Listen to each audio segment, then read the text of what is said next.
Welcome back to Buy or Buy, where today's explainer is diving straight into what I honestly think is the ultimate supercar heist of 2026. If you've been keeping an eye on the exotic market lately, you know things are getting wild out there. Today, we're breaking down everything you need to know about the heavily depreciated 2018 to 2023 McLaren 720S. We're talking the absolute spiritual peak of analog McLaren engineering. So let's just get right into it. To really get the 720S, you gotta understand the recipe. Think about it like this. What happens when McLaren takes their legendary 1990s F1 hypercar formula, the carbon fiber tub, mid-engine layout, insane lightweight design, brutal speed, shrinks it down, slaps on some twin turbos, throws in climate control and Apple CarPlay, and charges $290,000 for it? Well, what happens is the used market eventually does its thing, the car depreciates down to about 200 grand, and yet it'll still absolutely gap a Ferrari 488 on the highway without breaking a sweat. And the kicker? When McLaren replaced it in 2024 with a 750S, adding just 30 horsepower and a center exit exhaust, it basically made everyone with a used 720S regret absolutely nothing. All right, Section 1, the F1 Formula Reborn. Built over at the famously clinical McLaren Production Centre in Woking, the 720S ran from 2017 through its final model year in 2023. And to really grasp what a bargain this is now, we have to talk about the sheer psychological weight of its original price tag. The MSRP was 288 grand at launch in 2018, but if you wanted a final year 2023 model fully loaded, you were looking at a staggering $340,000. I mean, that is hypercar money for what was technically supposed to be their mid-tier super series. But here's the reason we're talking today. $199,000. That is your current entry price in 2026 for a used 2018 coupe with somewhere between 8,000 and 25,000 miles. Kelley Blue Book is reporting a market average of around 240,000 across the board. Even if you want a pristine 2023 final year example with practically no miles, they're trading between 290 and 360 grand. That's still 50 to 100 grand below the original sticker. You're literally getting 60 to 70% of the original MSRP value for less money than a brand new Porsche 911 Turbo S. Moving right along to Section 2, powertrain and performance specs.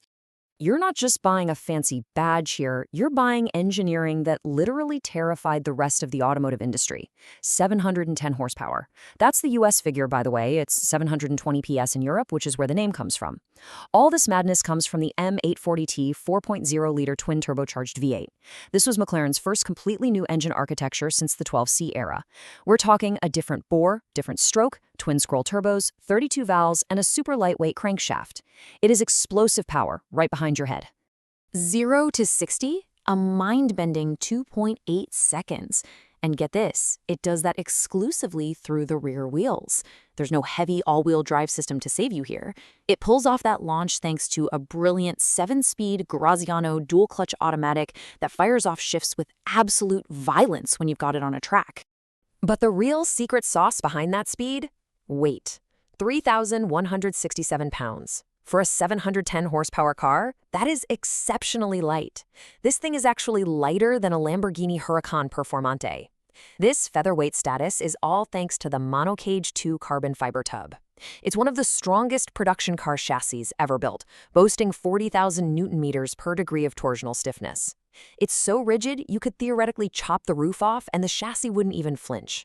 Let's quickly round out the rest of the crazy specs. You're getting 568 pound-feet of torque at 5,500 RPM, a screaming 8,500 RPM redline, and a top speed of 212 miles per hour.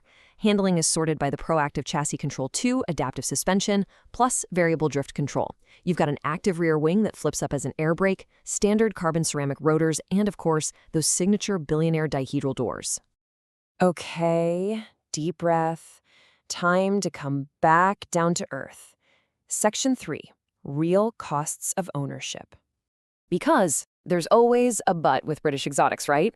You're buying a $200,000 supercar that used to be a $340,000 supercar, which means you need to be prepared for $340,000 repair bills. Let's run through this balance sheet of pain. Those M840T turbos, they wear out between 30 and 50,000 miles, and they'll run you $4,500 to $7,500 per turbo to replace. The 7-speed Graziano clutch pack fails around 25 to 40,000 miles, and a rebuild costs up to 15 grand because specialist McLaren labor is incredibly rare and expensive. Carbon ceramic rotors crack at 25 to 50,000 miles, setting you back 12 to 18 grand per axle. Oh, and those super sticky Pirelli P0 Corsa tires, you're lucky to get 12,000 miles out of them, and a new set is up to $6,500. And beyond the big wear items, we have to be fair and mention a few known quirks.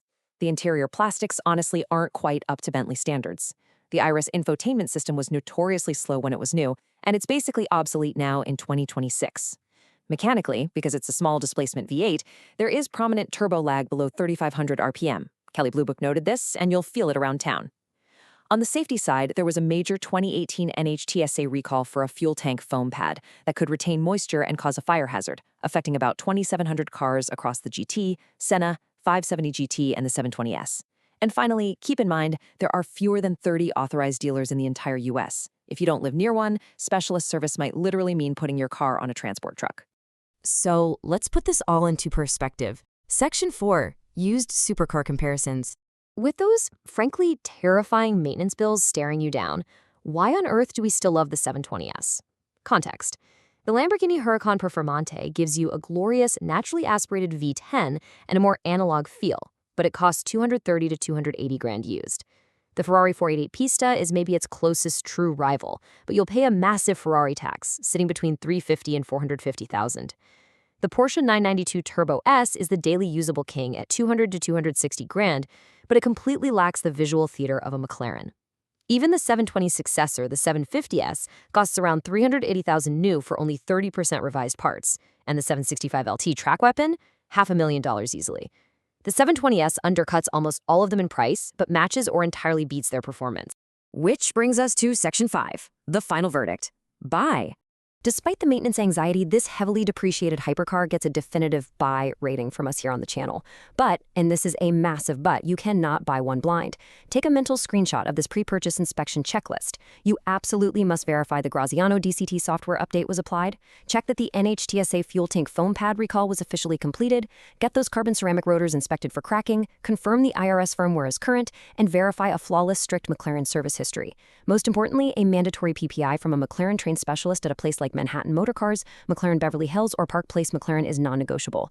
Do not skip this step or your dream car will turn into a financial nightmare.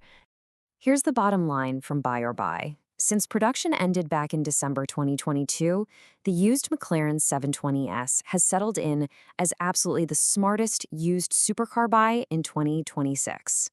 For roughly 60 to 70% of what the original owner paid, you're snagging a Senna-derived MonoCage II carbon tub, McLaren's absolute best naturally derived twin-turbo V8, and your personal $200,000 entry ticket into the exclusive 700-plus horsepower club.